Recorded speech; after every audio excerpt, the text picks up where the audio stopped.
Assalamualaikum warahmatullahi wabarakatuh. Saya ingin menyampaikan beberapa nasihat dari ulama untuk kita semuanya yang merasa pernah meninggalkan sholat atau yang sampai hari ini masih mengabaikan sholat, masih sering meremehkan ibadah sholat. Para ulama menjelaskan banyak sekali ayat-ayat dan hadis-hadis tentang ancaman dari Allah bagi orang yang meninggalkan sholat. Bahkan kalau kita membaca di dalam rukun Islam, sholat itu termasuk rukun yang kedua setelah syahadat. Artinya akan ditolak keislaman seseorang walaupun dia mengatakan asyhadu an la ilaha illallah wa anna muhammadar rasulullah, tetapi dia tidak melaksanakan sholat secara sengaja tanpa uzur yang diperkenankan.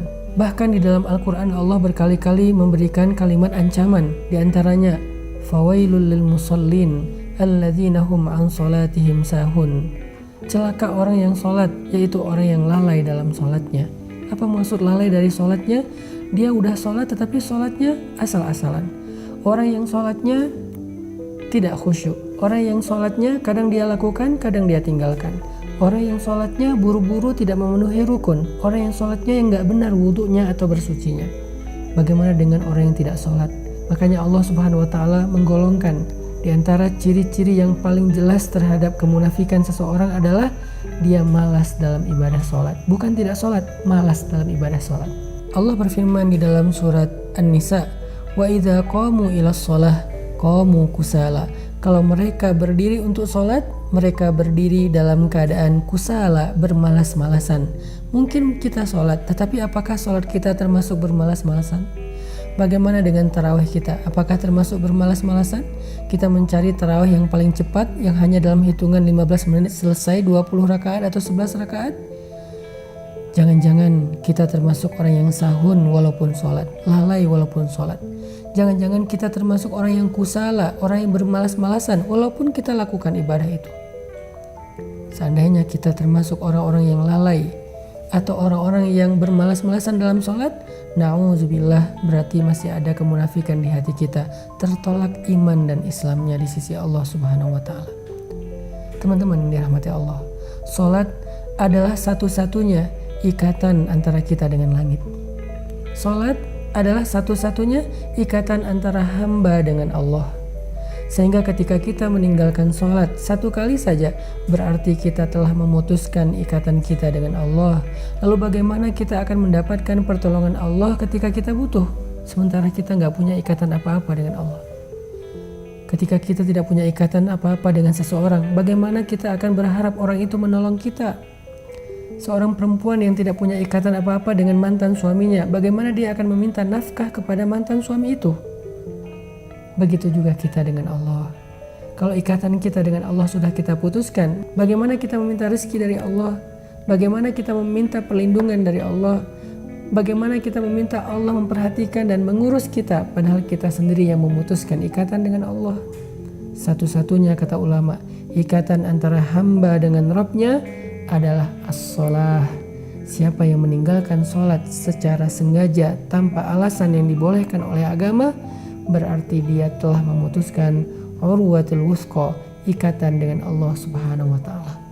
Bahkan para ulama sampai berpendapat, seandainya seseorang meninggalkan sholat sampai akhir hayatnya, maka ketika dia meninggal, dia tidak boleh dikuburkan di kuburan kaum muslimin. Dia tidak boleh disolatkan oleh ulamanya kaum muslimin kecuali hanya oleh keluarganya sendiri. Bahkan ketika dia masih hidup, jika dia tidak melakukan ibadah sholat secara sengaja dalam waktu yang lama, maka ulama mengatakan istrinya harus meminta cerai kepadanya.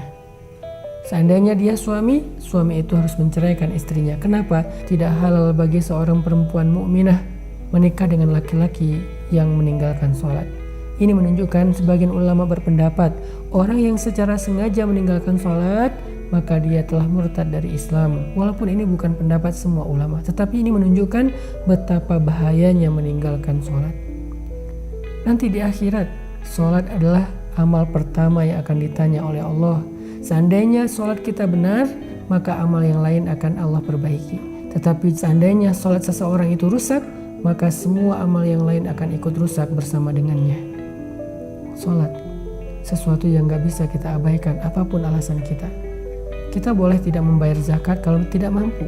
Kita boleh nggak haji kalau tidak mampu. Kita boleh nggak puasa kalau tidak mampu dengan cara diqadha atau bayar fidyah. Tapi kita tidak bisa meninggalkan sholat. Karena jika kita tidak bisa melakukan tepat waktu, karena lagi musafir, kita bisa menjamak. Tidak bisa melakukannya di masjid, karena ada uzur-uzur tertentu, hujan, badai, dan seterusnya, melakukannya di rumah. Tidak bisa melakukan secara berdiri, bisa duduk atau berbaring. Tidak ada alasan meninggalkan sholat, saking pentingnya ibadah ini. Allah gak mau kita memutuskan Allah. Orang yang meninggalkan sholat, berarti dia telah memutuskan hubungannya dengan Allah. Apa rasanya diputuskan? Tanpa alasan. Kita udah baik kepada seseorang, kita perhatian kepada orang itu, kita berkorban kepada orang itu, kita memberikan semua hak orang itu. Tapi tiba-tiba dia ngajak kita putus tanpa alasan. Gimana perasaan kita?